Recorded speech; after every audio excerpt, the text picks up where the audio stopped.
drinking before. Who knows? There's a lot to digest here.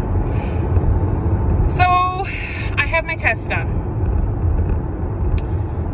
I go through 8 sessions of neurofeedback, and then I have a follow-up appointment with Corey, the naturopath, to go through all of my test results and see the progress of my neurofeedback. And so they scan my brain again, and I mean, it's different. My brain scans are different, and is it their program and they're just printing out what they want me to see? Maybe. I don't know. But if it's true, if it's real, if this is actually what my brain shows after 8 sessions, my brain is rewired. There's different signals in different places and different clusters in different places, and I still have more to do, but I guess it's going really well. So then they talk about my tests.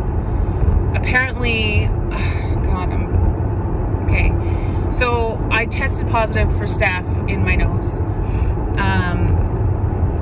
Apparently that has to be eradicated before I can do anything else, because if it doesn't go away, then I won't get better. I also tested positive for the genetic predisposition for chronic inflammation in response to a biotoxin. So I've been taking this natural binder that is supposed to bind with the biotoxin and get it out of my system. I'll probably have to take that off and on for the rest of my life because of my job. My job exposes me to toxins like this all the time. I don't live in it, which is good, but I have in the past, and I've probably been suffering from this for years and not realizing it. But my job exposes me to these toxins, and so whenever there's a slight exposure, I'm going to have to go and take the binder again in order to get it out of my blood and my liver, or else my body will continue to make these inflammatory antigens. So then my estradiol and my progesterol, I think, are low. So my female hormones are low,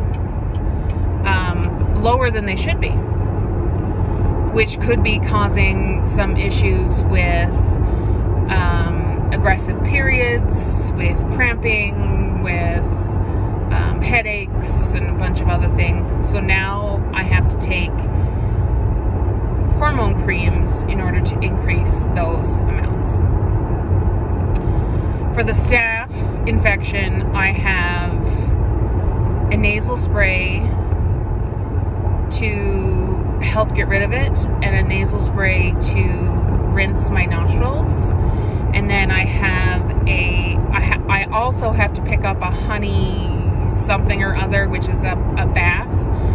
And I also have to neti pot my nose. So just trying to get it out. The staph, I guess, doesn't respond to antibiotics. So we literally have to wash it out of my nasal cavity, which means I have to go back and get my nasal swabs done and tested again, which means swabs up the nose and more money. He went through a bunch of other things that are low, and there are 6 diagnostic criteria for chronic inflammatory response, and I have 5 of them. I may have 6. They forgot to do one of the tests and had to take another vial and send it back. So I won't have that for another couple of weeks. But if that comes back positive, then I'll have all 6 diagnostic criteria. So I guess once I get rid of the staph, and once I get rid of the biotoxin, and I increase the levels of everything else that is low in my body will stop making these inflammatory antigens in response, and I will feel better. So I have my okay, so for this chronic inflammatory response, I have 3 nasal sprays a day, 2 hormone creams, a lecithin supplement that I have to take in the morning, a binder that I have to take throughout the day. I think that's it. Okay, so I'm in that process. It's taking a long time. I have to go to neurofeedback twice a week for another 8 sessions, and then have a follow-up. But then he says, you're also leptin resistant. And I said, okay, what is that? So leptin is the hormone that tells you you're not hungry and controls your cravings. And when you are leptin resistant, it means there's a ridiculous amount of leptin in your system, but your body can't detect it and absorb it or use it, and so you're always hungry and you're never satiated, and you're always craving things, and you can't control your weight. Weight gain due to leptin resistance is often associated with abdominal it's a word I have trouble with, abdominal weight gain, as opposed to all over weight gain, which kind of is the story of my life. So he says, we're gonna have to reset your leptin. It's fine, we can do it. We can reset your leptin, okay? Okay, this should help with your cravings, and this should help with your weight and your overall health. Perfect. So let's hit pause on that. So I go to my doctor amongst all of this, and I say, look, I've gained 25 pounds since surgery, mostly in the last 8 to 10 months. There's a lot of reasons for it. Anxiety, poor choices, no gym to go to because of COVID, more wine, like all kinds of things. And so I need to get control of my weight before I'm 300 pounds again and I forget what I went through. So there's a medication available in Canada now for diabetics that helps with weight loss. And for those of us who suffer with obesity, we've been given, or they've been prescribing it to help. Because obesity most of the time is a disease. It isn't because I'm, you know, sitting on my couch and eating 5,000 calories a day and not doing anything. I probably eat too many calories than I should, but I'm not eating 5,000 calories a day and not doing anything. I'm fairly active, and anyway, that's irrelevant. So I go to him and I say I want to get put on this medication. And he says, well, we have an obesity specialist coming into the clinic twice a week. Why don't you see him first? Okay, no problem. So I fill out all this paperwork. I go to him, we chat, and he said, okay, there's an ADD medication, so for attention deficit disorder. There's an ADD medication that has a side effect of controlling your appetite.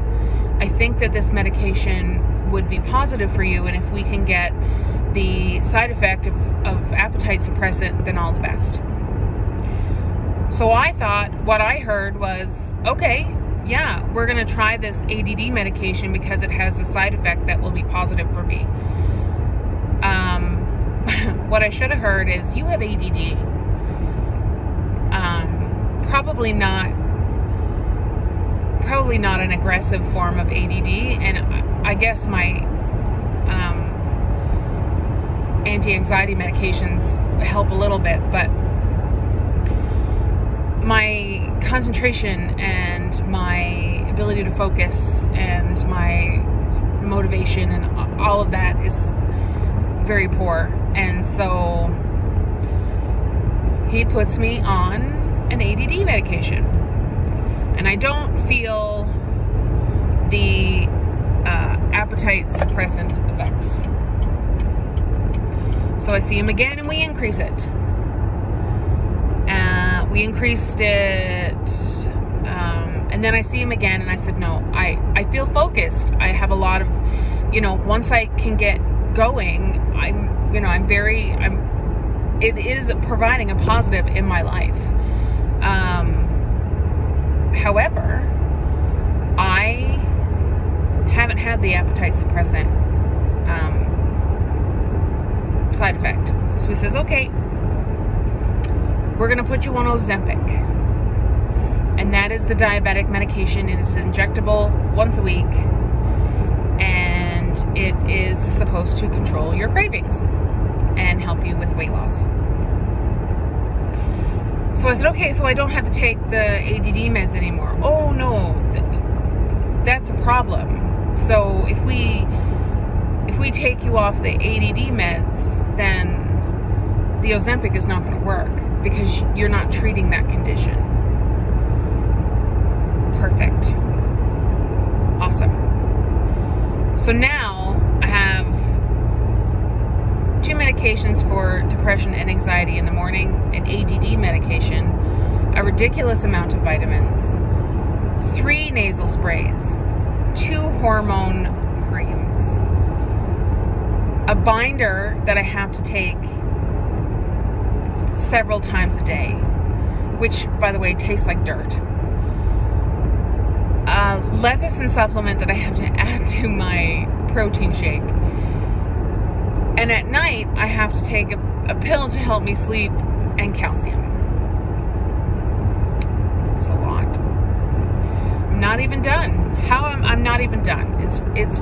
Yeah.